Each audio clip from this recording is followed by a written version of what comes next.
এই যে দেখেন আমরা আছি এখন কোথায়, 7 তলার উপরে।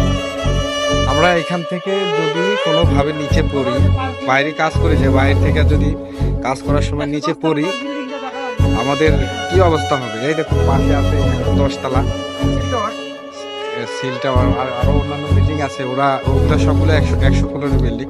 আমরা 60 তলার উপরে আছি। আমরা যদি বাইরে যখন কাজ করি, আমরা যদি নিচে পড়ি, তাহলে আমাদের কি অবস্থা হবে।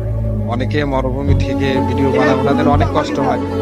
বাইরে বিদেশে আসলে কষ্ট তো করতেই হবে, কষ্ট ছাড়া এখানে ভাত কেউ দেবে না। অসুস্থ হলেও কেউ দেখার নাই, যে একটা খাবার কেউ বানিয়ে দেবে সেটাও নাই। আপনারা সাথে থাকলে কিছু না কিছু অন্তত করতে পারবো, বাবা মাকে অন্তত ফিপি করতে পারবো। আসছি, কষ্ট করতেই হবে, কষ্ট করে যাবো। একটু ফেস কিন্তু এরকম ছিল না, ফেসটা এখন এরকম হয়ে গেছে।